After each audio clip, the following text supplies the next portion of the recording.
lot of setup on this. Here it comes. Wait for it. Got to have a lot of flourishes. And there it is.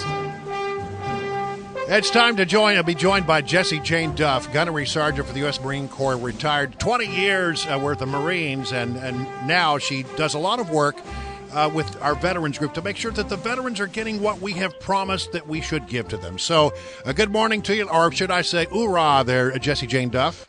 Good morning and oorah. You got the Marine hymn playing. I'm standing at the position of attention, ready to sound off. I'm so excited. All right. Well, listen, I know you're excited, but I'm troubled because I'm reading this story that has come out in the last day or so talking about veterans and how, we promised we were going to fix things for our veterans. We're going to make it easier. Here's the headline. The Department of Veterans Affairs is denying over 35,000 combat veterans health care enrollment because of an error in its computer system, and nearly half of the veterans have been waiting for coverage for more than 5 years. After all the promises, after all the investigations, after all of the pounding on the table up on Capitol Hill, we're still not getting it done for the veterans.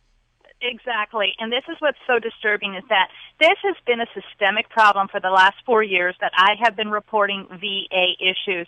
This isn't the first time that there's been a denial of care. Their wait lists have went over 600,000 veterans just waiting for care at the peak of March of 2013. So this isn't the first time. So let's explain to your listeners that what happens is that combat veterans automatically are assured care by the VA for no charge, whatever the reason is. And they have to fill out, and most veterans have to fill what's called a means test to examine their household income. I want taxpayers to understand there are 22 million veterans out there. We don't automatically walk into a VA and get medical care because it could cause a lot of fraud, waste, and abuse. So essentially, combat veterans are exempt from filling out the means test for 5 years. They had to go in to apply for their benefits, and the system was not recognizing they were a combat veteran, and it was rejecting them because the means test was not completed. Meanwhile, these veterans are given this free health care for 5 years, and many of them, the 5 years has expired. How's that for a kick in the pants? Yeah, exactly. Jessie Jane Duff is our guest, and she's a senior fellow at the London Center for Policy Research, by the way. And, I don't get this, Jessie Jane Duff. And what has the answer from the government been on this? Because, when Barack Obama or Hillary Clinton, when they want to run for president, boy, they hire the best experts to set up their websites and set up their apps and set up their fundraising machines on the internet so that their computers never glitch when they're raising money to get into office. Why can't they get a good computer system that doesn't glitch so that our combat vets can get health care? The Veterans Administration has been very guilty of having low-level systems. Up to just a few years ago, they were still using paper files. They were not even using records that were supposed to be electronic. So it's been behind the curveball. It's 2015 now. I'd like to think that much of the data has been submitted into an electronic system, but they still have a severe glitch. And how could they allow it to go for 5 years?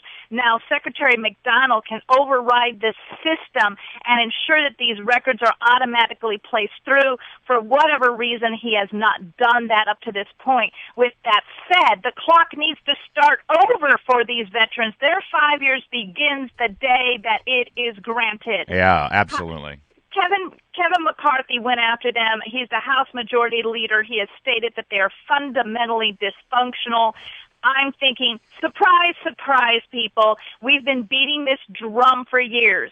I want to give one statistic that's going to stun most of your listeners. Just by the VA's own records alone, the backlog waiting for benefits. We're not even talking combat only, but primarily just waiting for benefits in 2011. 20,000 veterans died waiting for their benefits. That's 53 a day. That's disgusting. So this isn't improving. Well, okay, so look. We can all agree, the statistics show and the evidence shows there's a problem. So what can the average American who is outraged like this? I'm outraged. Larry's outraged. I think people listening to this at home are outraged. What can they do to change this?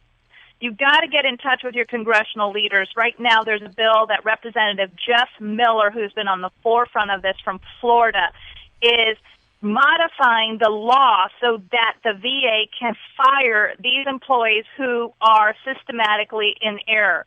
And what's happened was we passed the legislation back in October, November of last year, but the VA has essentially made it difficult to prove that these employees are guilty of anything. And guess how many have been fired since the Phoenix scandal that hit the headlines over a year and a half ago? Just one. The director of Phoenix. That's it, Sharon Hellman. All the others who had wait lists, all of the others who were dysfunctional either moved out, retired, or got out of the way from the bombs coming down range and essentially have dodged being fired. Jessie Jane Duff, you mentioned the Phoenix waitlist scandal, where only one person was fired. Well, one other person lost his job. That was Secretary Shinseki. And you were one of the first people saying the secretary's got to go. We had you on here, and we talked about it quite a bit. And when Secretary Robert McDonald was named, you were optimistic. I remember you said, he looks okay. Let's check him out. Let's give him a chance. It looks like a move in the right direction. Well, it's been 1 year now. He assumed office July 30th of last year. What's your assessment? And I'm now thoroughly disappointed, and I recognize now that government cannot offer any solution to the citizens of this country, to the veterans of this country, that private enterprise cannot do better. Because he has proven to me it doesn't matter who is in that office. They are bogged down by bureaucracy. They are incapable of making decisions. They're incapable of overriding the unions that are behind this, that are behind stopping the legislation to be able to fire their golden calf employees.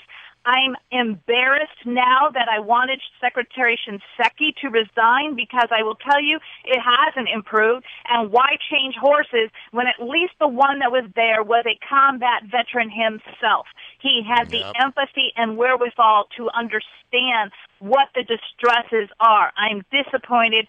I'm aggravated. I want Senator McCain is proposing that all veterans who are in the VA medical system have access to private medical care. Forget the 40 miles away from a VA medical center or waiting over 30 days. It's going to cost billions of dollars. If there's resistance, but my statement is the VA has a $140 billion budget. That is a 40% increase since 2009. Put those billions into private care, and let's make that work. All right, Jessie Jane Duff, listen, thank you so much for joining. And by the way, I want to thank you for, filling in for me on occasion when I've been gone and keeping Larry in line, because he needs a lot of watching when I'm not here. Nobody can keep Larry in line. I know. I'm just telling you that right now when the leash was let off, he ran free. He can't go on vacation. Look at that. Even a gunnery sergeant can't keep this one in line. That's right. All right. Well, listen, thank you very much. Appreciate Thanks, it. Jane. Thank you, Devil Dogs. Have a great day.